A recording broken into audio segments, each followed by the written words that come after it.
Então vamos lá, né, pessoal? Nós temos aí o módulo 7 do caderno 1 do terceiro ano, que fala sobre queda livre e lançamento vertical para cima. Preste atenção. Nós vamos lançar verticalmente nas proximidades de um planeta, como a Terra, por exemplo, um corpo. E ele vai ficar sujeito apenas e tão somente à força gravitacional, que nesse caso, no lançamento, quando ele está próximo ao planeta, é constante e provoca uma aceleração na direção do movimento constante. Então, o que você precisa saber? Que a ação de pelo menos uma força sobre uma partícula altera a velocidade vetorial da partícula. E quando essa força, no caso a força gravitacional, tem a direção do movimento, ela pode, ora, acelerar a partícula, se ela estiver no mesmo sentido de movimento, né, do corpo, ou freá-la, se ela estiver no sentido oposto. Então, basicamente é isto. Está lá a partícula, lancei uma partícula, né? Se eu lançá-la verticalmente para baixo, ok? Com uma certa velocidade, o que vai acontecer? Como a força gravitacional que atua sobre ela é constante e dirigida para baixo, é a força, no futuro nós vamos chamar de força-peso, viu? É a força gravitacional. O que vai acontecer? Ela vai descrever um movimento acelerado, ok? E se você lançá-la verticalmente para cima, ela vai descrever um movimento que é retardado. Bom, professor, tudo bem. E daí? E daí que nosso querido Galileu Galilei, não é, através de algumas experiências por ele propostas, não é, ele dizia o seguinte, que essa alteração do valor da velocidade provocada pela ação única e exclusivamente da força gravitacional sobre os corpos lançados nas proximidades do planeta não depende da massa dos corpos. Então, independente do movimento aqui ser acelerado ou retardado, a aceleração provocada, no caso, a gente chama de aceleração tangencial, não é? Porque ela tem a direção tangente à trajetória, essa aceleração é constante. E nós nomeamos essa aceleração, quando a força F é a força gravitacional, de aceleração gravitacional, que a gente representa por G.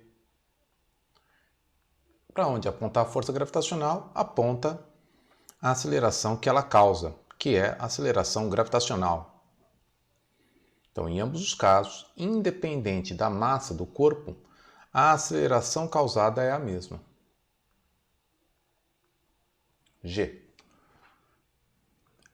Aqui na Terra, a aceleração gravitacional tem módulo aproximadamente igual a 10 metros por segundo ao quadrado. Ok? 10 metros por segundo ao quadrado. Agora, se você mudar de planeta ou ir a um corpo celeste diferente, não é? O que acontece? A aceleração gravitacional, provocada pela ação da força gravitacional no corpo, e somente ela, varia. Pode não ser igual da Terra. Por exemplo, na Lua, a aceleração gravitacional é aproximadamente 1,6 metros por segundo ao quadrado. Na superfície da Lua. Em Marte, a aceleração gravitacional é aproximadamente igual a 4 metros por segundo ao quadrado.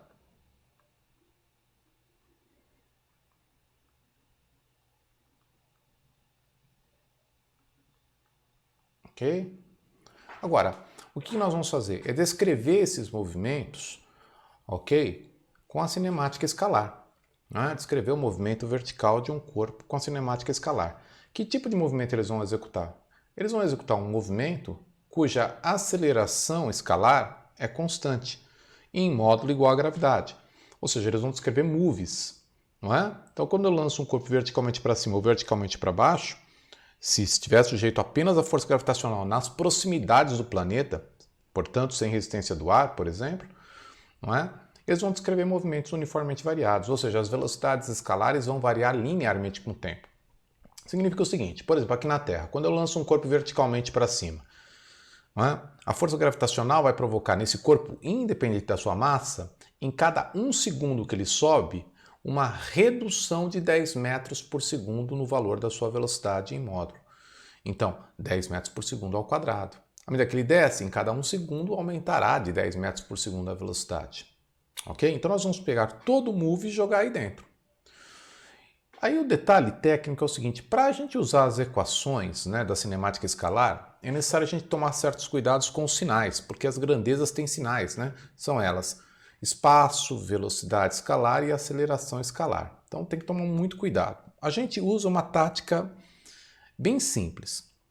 Nós orientamos a trajetória para usar as equações para descrever esses movimentos no sentido inicial do movimento. Então, em geral,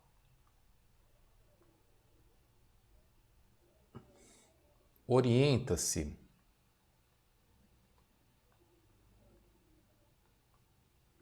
a trajetória da partícula, trajetória vertical, não é? Porque nós vamos fazer um lançamento vertical. No sentido inicial do movimento. Qual é a vantagem de fazer isso? É que, se houver velocidade escalar inicial, ela já vai ser positiva, porque a partícula já passa a se mover, não é? No sentido crescente das posições inicial do movimento.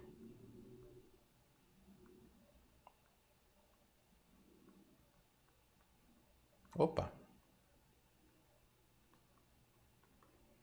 Então, o que acontece? Olha lá. Lancei um corpo verticalmente para baixo. Então, o que eu vou fazer? Eu vou orientar a minha trajetória para baixo. Tá? Aí a partícula, à medida que desce, né, vai descrever o quê? Movimento progressivo e uniformemente variado. Legal? Velocidade escalar inicial positiva. E o ΔS dela vai ser positivo, da posição inicial em que ela está para a posição final. Combinado? Agora, se eu lançar a partícula verticalmente para cima, eu vou orientar minha trajetória para onde? Para cima. Não tem problema. Uso a mesma técnica, né? A velocidade escalar inicial vai ser positiva e ela vai da posição menor para a posição maior. Ok? Tá, professor, mas e como é que nós vamos ter o movimento acelerado, retardado? Como é que nós vamos fazer? Então, olha só. Se o sentido estabelecido pela trajetória coincidir com o sentido da aceleração gravitacional, significa então que a aceleração escalar é igual a mais g. Se for oposto, menos g. Então, por exemplo, quando eu lanço um corpo verticalmente para baixo, eu oriento a trajetória para baixo. Esse sentido de orientação coincide com o sentido da gravidade, que é sempre vertical para baixo, que é a aceleração provocada no corpo pela ação da força gravitacional. Então, nesse caso, você deve adotar a aceleração escalar igual a mais g, dentro desse move. Agora, e aqui, professor, no segundo exemplo? Então, agora você orientou para cima, mas você sabe que a aceleração gravitacional provocada pela força gravitacional sempre aponta para baixo, não é? Então, a aceleração escalar é contrária ao sentido que você estabeleceu, então ela é menos g. O resto, meninos, é aplicar, claro, né, as equações do move, que você provavelmente sabe de cor e salteado. Né? Quais são as equações do move? Isso aí. Equação horária dos espaços, S igual a S0 mais V0 T mais meio de gama T ao quadrado. Não é? V igual a V0 mais gama T. A equação de Torricelli, velocidade final ao quadrado igual a velocidade inicial ao quadrado no trecho, mais 2 vezes gama vezes delta S. E a famosa equaçãozinha que diz que quando calculamos velocidade escalar média no MOVE, acaba sendo igual à média aritmética das velocidades escalares no intervalo de tempo considerado. É isso aí. Então, um caso particular interessante é esse aqui, ó. Caso particular. Parece bastante, então compensa a gente falar sobre ele. Caso particular. Imagine que eu solte um corpo a partir do repouso, ok? De uma certa altura e queira saber o instante em que ele atinge o chão, por exemplo. Então, o que eu vou fazer? Para calcular o tempo de queda nessas condições, eu vou usar essa equaçãozinha aqui, ó. Então, olha, S menos S0 é ΔS. Então, ΔS no MOVE é igual a V0 T mais meio de gama T ao quadrado. Eu estou orientando minha trajetória para baixo, porque nesse caso particular o corpo é solto do repouso e começa a cair. O ΔS é a altura que ele cai, ok? Da posição inicial à posição final. Então vamos chamar de H. Velocidade inicial é 0, vezes o tempo de queda, mais meio de gama. Gama, nesse caso, é mais G, porque eu orientei minha trajetória para baixo, porque inicialmente o corpo cai, vezes tempo de queda ao quadrado. Então, isolando, nós vamos ter a famigerada tempo de queda ao quadrado igual a 2h sobre g, ou, se você preferir, tempo de queda igual a raiz quadrada de 2h sobre g. Ok? É uma equação muito famosa, né? Muito famosinha. Mas, na verdade, o que você precisa saber é o seguinte: é como se calcula. Deixa eu melhorar um pouquinho essa letra, né? Porque, de fato, quando a gente escreve assim, fica um pouco difícil. O que você precisa realmente saber é que você vai usar as equações do MOVE. Essa equaçãozinha particular só vale se o corpo for abandonado a partir do repouso de uma certa altura sem resistência do ar. Legal? Não vale em outra circunstância. É claro, aparece muito, então eu estou colocando aí. Tá? Então, vamos aos exercícios propostos dessa aula. Depois, eu me comprometo a fazer alguns exercícios tarefa da coleção objetivo. Tá bom? Então, vamos lá. Vamos ver como é que a gente usa. Então, vamos ver o exercício ali número 1. Olha lá. Ao soltar um martelo e uma pena na Lua, em 1973, o astronauta David Scott confirmou que ambos atingiram juntos a superfície. O cientista italiano Galileu Galilei, um dos maiores pensadores de todos os tempos, previu que, se minimizarmos a resistência do ar, os corpos chegariam juntos à superfície. E, de fato, na Lua não há resistência do ar, né? Não há atmosfera. Na demonstração, o astronauta deixou cair em um mesmo instante, de uma mesma altura, um martelo de 1,32 kg e uma pena de 30 gramas. Durante a queda no vácuo, esses objetos apresentam iguais o quê? Eles apresentam iguais acelerações, né? Ok? A força gravitacional provoca em corpos de massas diferentes a mesma aceleração em módulo, que a gente chama de aceleração gravitacional. Então é a alternativa D. Agora, claro, existe essa filmagem do David Scott soltando a pena, né, que era uma pena de uma águia, e um martelo na Lua. Mas em 1973 as filmagens feitas na Lua não eram muito boas. Então eu recomendo que você acesse esse endereço aqui, ó, tá bom? No YouTube. E lá tem a experiência de Galileu, filmada pela BBC, num maior edifício a vácuo, né? Maior câmara a vácuo que existe, ok? E lá você vai ver perfeitamente né, o que acontece quando dois corpos são soltos simultaneamente, sem resistência do ar, vácuo, não é? Em relação à chegada deles no solo. Você vai perceber que eles caem com a mesma aceleração, então nessas condições eles chegam juntos ao solo. Tá bom? Legal. Vamos para a próxima questão. Fica a dica aí. Esse aqui, olha. Exercício 2. Considere a situação na qual um vaso de plantas mal colocado na sacada da varanda de um apartamento cai atingindo o solo após 3,5 segundos. Desprezando-se a resistência do ar, podemos afirmar que o módulo da velocidade com que o vaso atingiu o solo e a altura que ele caiu valem respectivamente quanto? Então vamos lá. Eu já ganhei um pouquinho de tempo. Olha só. O vaso, no instante t igual a zero, quando eu disparei o relógio, tem velocidade inicial zero. Eu admiti que o espaço inicial do vaso seja exatamente a origem dos espaços. Orientei minha trajetória vertical para baixo, que inicialmente ele cai, não é? E sei que a aceleração da gravidade aponta para baixo. Então, gama igual a mais g, ok? Então são feitas duas perguntas. A altura que ele caiu, que é o h, a posição final dele, e qual é a velocidade escalar em módulo que ele chega ao solo. Vamos começar pela velocidade, não é? Uma das equações do MOVE diz que v é igual a v0 mais gama t, ou seja, a velocidade escalar varia linearmente com o tempo.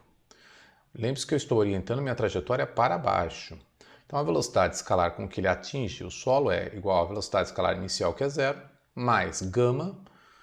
O gama, nesse caso, é igual a mais g, então é igual a 10 metros por segundo ao quadrado, vezes o tempo de queda. A partir do momento que eu disparei o relógio, diz ele que foram 3,5 segundos de queda.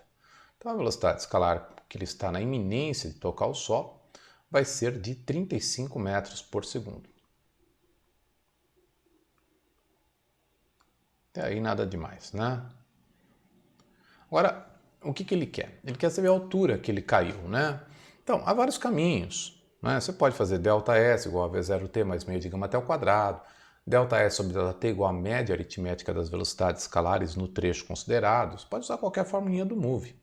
Eu vou usar exatamente esta. ΔS, pode usar Torricelli, igual a V0t mais meio de gama até o quadrado. Lembrando que para usar essas equações eu preciso de sinais, então eu preciso ter uma orientação de trajetória aí, tá? Para não cometer erros. Então a altura de queda, que eu chamei de h, ΔS seria o h menos zero, é igual à velocidade inicial, que é zero, vezes o tempo de queda, que é 3,5, mais meio de 10 mais 10, porque eu orientei minha trajetória para baixo, vezes o tempo de queda ao quadrado, que é 3,5, não é? 3,5.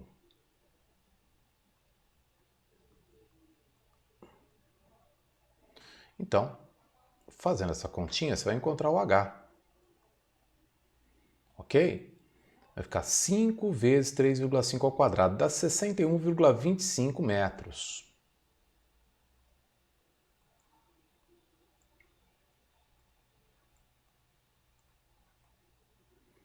Então, respectivamente, 35 e 61,25, o que nos leva à alternativa B. Tranquilo? Ok? Evite decorar fórmulas prontas desse assunto, sabe? Use as equações do MOVE, fica melhor para você. Vamos ver a próxima, questão 3. Olha lá. Depois de verem um filme de ação onde o herói saltava do cimo de uma ponte para o comboio em andamento que passava por baixo, um grupo de colegas de turma decidiu investigar o que se passava se um bloco de madeira de 50 kg fosse largado sem velocidade inicial zero, do cimo de uma ponte para um vagão que tem tabuleiro de madeira de 10 metros de comprimento. Não é? Consideraram que o vagão tem uma velocidade escalar constante, movimento uniforme, de 15 metros por segundo, e que a distância vertical entre o tabuleiro de madeira do vagão e o cimo da ponte onde é largado o bloco, quando esse se encontra imediatamente por baixo dessa, é de 5 metros. Então a figura já diz tudo isso, né? Considere a seção de queda do bloco da madeira igual a 10 metros por segundo ao quadrado, a gravidade. No momento em que o bloco de madeira é largado do cimo da ponte, qual é o intervalo de valores possíveis dessa distância XA, ok, entre a ponte e o início do vagão, de modo que o bloco caia no vagão? Tá bom, então olha só. Para ganhar tempo eu já fiz a figura aqui, ó. Vamos lá. Para que o bloco caia dentro do vagão, o que acontece? Quando o ponto A do vagão chegar aqui, o bloco também chegou. Então o tempo gasto para o ponto A percorrer esse x, que eu chamei de x máximo, tem que ser igual ao tempo que o bloquinho demora para cair.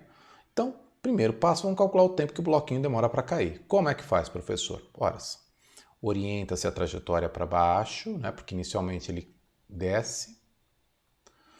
Usa-se a equação horária dos espaços, ΔS igual a V0T mais meio de gama T ao quadrado. Lembre-se que eu orientei minha trajetória para baixo, ok? Isso vai dar ΔS aí, H menos zero, tá? Como no exercício anterior. Velocidade inicial zero, vezes o tempo de queda, mais meio de gama. Mas o gama é igual a mais G nesse caso, né? Porque o sentido da aceleração gravitacional coincide com o sentido da minha trajetória. Então você vai ter a famosa equação tempo de queda, tempo de queda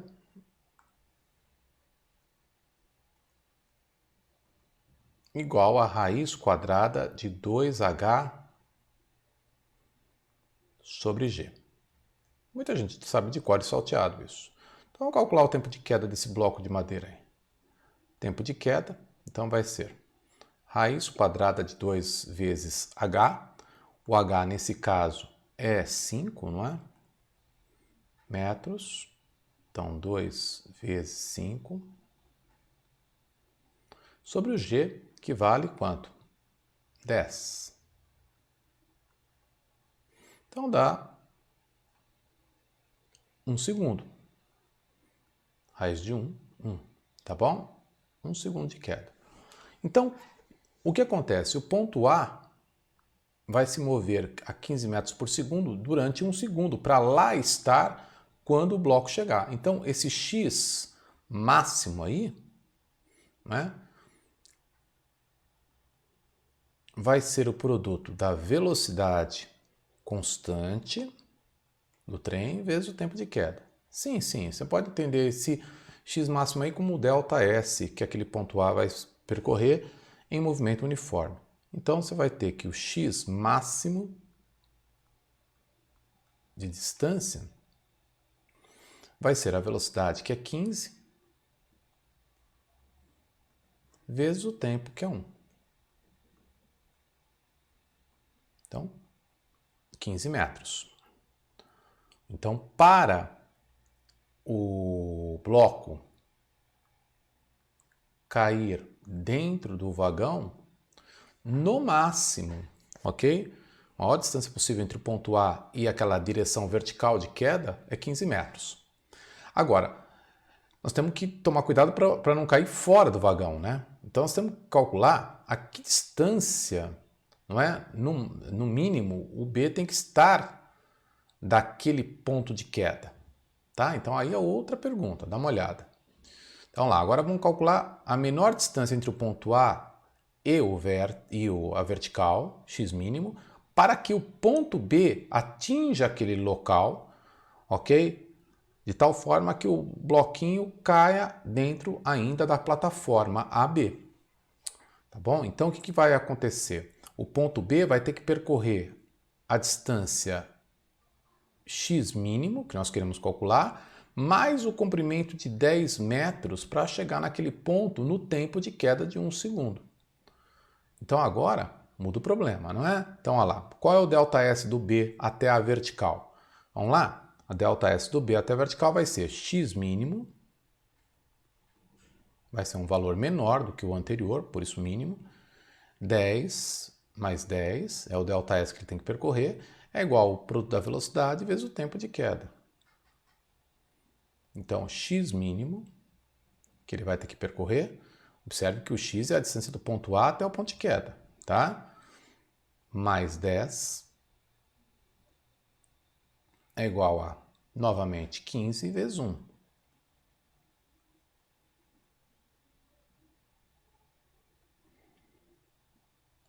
Então, daqueles 15 metros, dá primeira parte, eu tenho que descontar quanto? 10 metros. Então, x mínimo vai ser 15 menos 10, 5 metros. Ok? Então, o x entre o vagão, o ponto A e o local de queda tem que estar entre 5 metros e 15 metros. Portanto, para cair dentro do vagão, alternativa certa D. Legalzinho? Bom exercício? Interessante, não é? Legal. Vamos ver mais um? Olha lá. Em um local onde o efeito do ar é desprezível e a ação da gravidade é constante e tem módulo igual a g, um projétil é lançado verticalmente para cima com velocidade inicial v0. Questão A. Calcule o tempo tesão de voo do projétil desde o seu lançamento até o retorno ao solo. Então vamos lá. Vamos seguir aquela recomendação minha. Como o corpo sobe inicialmente, o que eu fiz? Orientei minha trajetória para cima. Então, a aceleração gravitacional aponta para baixo. Então, a aceleração escalar é menos g. Ok? Legal. Quando a partícula atinge a altura máxima vertical, a velocidade dela vale zero. Tudo bem? Então, na subida o movimento é retardado, na descida o movimento é acelerado. O que eu vou fazer para resolver esse problema? Olha só. Eu vou escrever aqui a equação horária dos espaços da partícula. Tá? Então, S igual a S0, em vez de S, vou colocar H de altura. Tá? H é igual a H0 mais V0T mais meio de gama T ao quadrado. E vou lembrá-lo que eu estou orientando minha trajetória para cima. Então, como é que fica a equação horária dos espaços para essa partícula? Vamos tomar aqui a altura inicial da partícula em relação ao solo seja zero, quer dizer, ela foi lançada a partir do solo, ok? Então, zero, aqui eu não vou escrever zero, velocidade escalar inicial, não é? Vezes t, mais meio de menos gt ao quadrado. Então, vai ficar menos meio gt ao quadrado. Essa é a minha equação horária dos espaços na direção vertical, quer dizer, ela vai mostrar como variar a altura com o tempo. O que eu quero? Eu quero saber o instante que a partícula volta para o solo. Então, eu quero saber o valor de t quando h é igual a zero.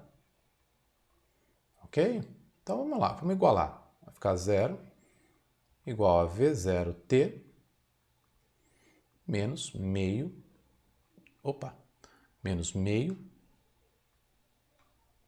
de gt ao quadrado.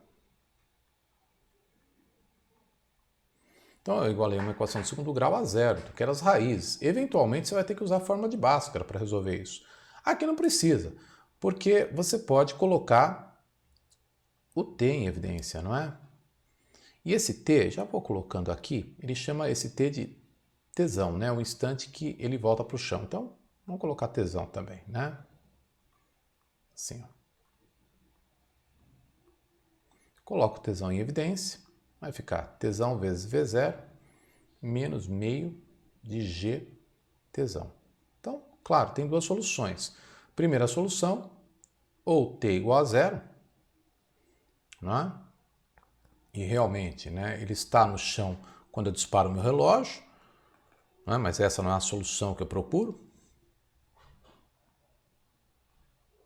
Ou V0 menos meio G tesão igual a zero. E aí, isolando, você tem que o tempo aí é 2V0 sobre G. Então, esse é o intervalo de tempo que demanda que essa partícula volte, não é, para o chão a partir de ser lançada verticalmente para cima. Tá bom? Essa é a questão A.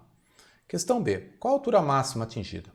Bom, vamos escrever a altura máxima em função do V0, já pensando na questão C. Então, ó, equação de Torricelli. Velocidade escalar final ao quadrado é igual a velocidade escalar inicial ao quadrado mais 2 vezes gama vezes o ΔS considerado. Então, nós sabemos que quando ela atinge a altura máxima, ela está na iminência de inverter o sentido de movimento, a velocidade escalar dela vale zero. Ela foi lançada com uma velocidade escalar inicial v0 ao quadrado, mais 2 vezes gama, cuidado aí.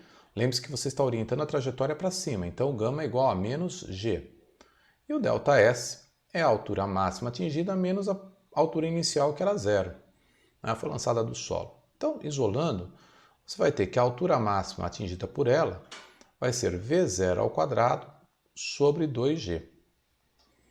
Ok? Então, essa aqui é a resposta. Ah, professor, eu vou decorar essa fórmula. Não vale a pena.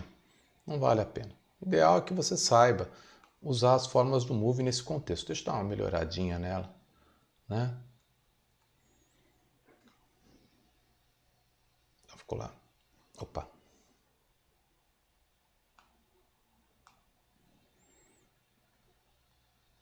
H igual a V0 ao quadrado sobre 2G. Pronto. Agora vamos ver a outra pergunta. Questão C. Se o valor de V0 aumentar 20%, qual será o aumento percentual dos valores de T e H? Então vamos lá? Vamos usar das equações que nós obtivemos. Olha só. O tempo de voo é 2V0 sobre G, né? O tempo para ir e voltar. Então, T' é 2V0' sobre G. Então, o novo tempo de voo, que eu nomeei de T', vai ser 2 vezes a nova velocidade de lançamento. E ele quer que a velocidade aumente 20% em relação à anterior. Então, anteriormente, a velocidade era V0. Ele quer que aumente 20%, então, mais 20% sobre V0. Ok? Então, o novo tempo vai ser V0 mais 20% de V0, 20% é 0,2. Então, V0 mais 0,2 V0, 1,2 V0. Então, vai ficar 1,2 vezes 2 V0 sobre G. Ocorre que 2 V0 sobre G era o antigo tempo de voo, né? Então, o novo tempo de voo vai ser 1,2 vezes o antigo tempo, ou seja, o novo tempo de voo é o tempo anterior mais 0,2 vezes o tempo anterior, ou seja, aumentou 20%. Ok? Então, o aumento percentual do tempo de voo é 20%.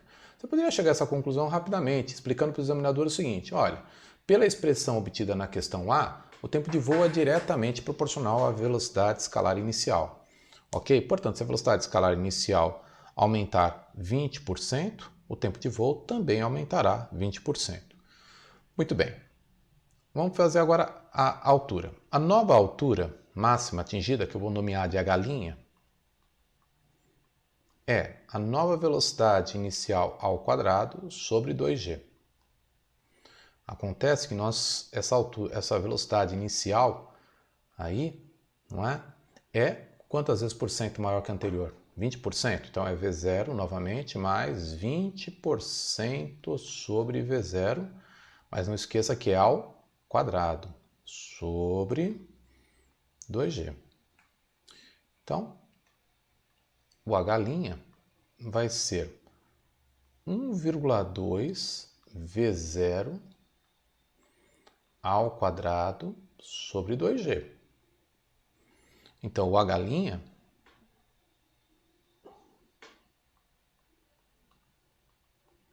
vai ser 1,2 ao quadrado, 1,44 vezes V0 ao quadrado sobre 2G. Acontece que o V0 ao quadrado sobre 2G era a altura máxima anterior. Então, a nova altura máxima é 1,44 vezes maior do que a anterior. E aí eu te pergunto, quando você multiplica um número por 1,44, quantos por cento ele se tornou maior do que o que você multiplicou? Isso, 44%, né? Porque olha, o H' então é o H, um H, não é? Mais 0,44. de H. E 0,44 é 44%. Então, houve um aumento de 44% na altura. Então, a resposta é aumento de 20% de tesão, né, do tempo de voo, e aumento de 44% na altura, no valor de H. Ok? Beleza? Bom exercício, não é? Ok? Então toma cuidado. Aí você poderia pensar assim, ó, a altura máxima é diretamente proporcional ao quadrado da velocidade inicial. Não é? Tá certo? Muito bem, mais uma questãozinha. Vamos ver qual questãozinha tem aí. Ah, sim, sim. Dragsters são veículos de arrancada dotados de motores extremamente potentes acionados por combustíveis de altíssima eficiência. Bom, carros dessa categoria podem acelerar de 0 a 540 km por hora em intervalo de tempo de 5 segundos. Uau! Na fotografia, então, aí aparece um dragster em plena arrancada. Suponha que em um espetacular desafio em um carro dessa categoria, ao largar do repouso em uma pista horizontal e reta, acelerando com intensidade constante, dispare-se um artefato explosivo verticalmente para cima, a partir do qual de um dispositivo lançador acoplado na carroceria. A bomba é projetada com velocidade e intensidade 108 km por hora, verticalmente para cima, e de acordo com o seu fabricante, ao colidir com o solo, ou seja, ao ir, atingir a altura máxima e voltar, explode gerando fragmentos capazes de atingir de forma praticamente instantânea objetos num raio de 216 metros. Desprezando-se a influência do ar no movimento da bomba, bem como as dimensões do dragster, e considerando-se que a aceleração gravitacional vale 10 metros por segundo ao quadrado, o modo da aceleração do dragster, para não ser atingido por nenhum fragmento, deve ser igual a quanto? Então é um exercício um pouco mais complicado, não é? O que acontece é que quando se dispara o projétil para cima, o dragster tem que se afastar daquele ponto em que ele disparou verticalmente para cima, né? Tem que se afastar no mesmo tempo que o artefato demora para subir e voltar. Então o tempo que ele demora para sair daquele local é o tempo que o artefato vai demorar para voltar ao solo.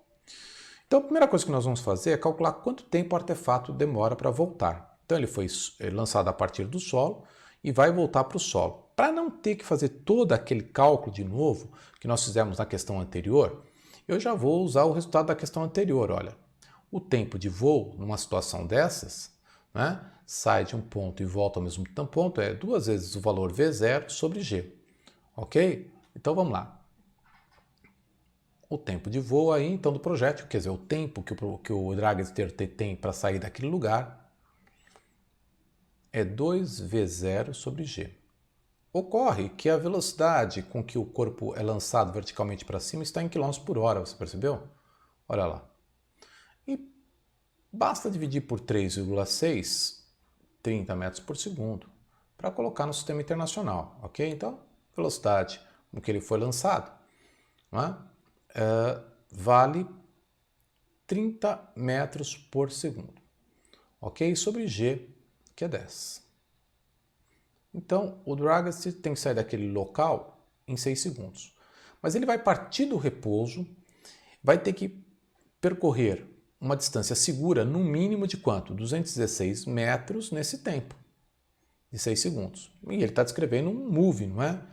Então vamos lá. Existe uma equação do move, agora aplicada para o dragster, que é ΔS igual a V0T mais meio de gama até ao quadrado. Eu estou orientando a trajetória do dragster no sentido inicial do seu movimento horizontal. Ok? Então, qual é o ΔS que o dragster precisa percorrer? No mínimo, para sair do alcance da explosão da bomba, 216 metros. Velocidade inicial do dragster é 0. Tempo de movimento, 6. Né? Mais meio da aceleração escalar que ele vai ter que ter, né, para fazer essa proeza, vezes 6 ao quadrado. Ok? Muito bom. Então nós vamos ter que o gama, nesse caso, é 216 vezes 2, né? 2 está dividindo, passou multiplicando, não é? Então dá 12 3.432 dividido por 6 ao quadrado, que é 36. Para ganhar tempo nessa conta, eu vou usar até minha calculadora que está aqui do lado, ó, 432, né, dividido por 36. Dá 12 metros por segundo ao quadrado. Então ele vai ter que ter, no mínimo, essa aceleração escalar para conseguir sair do raio de ação da bomba, né?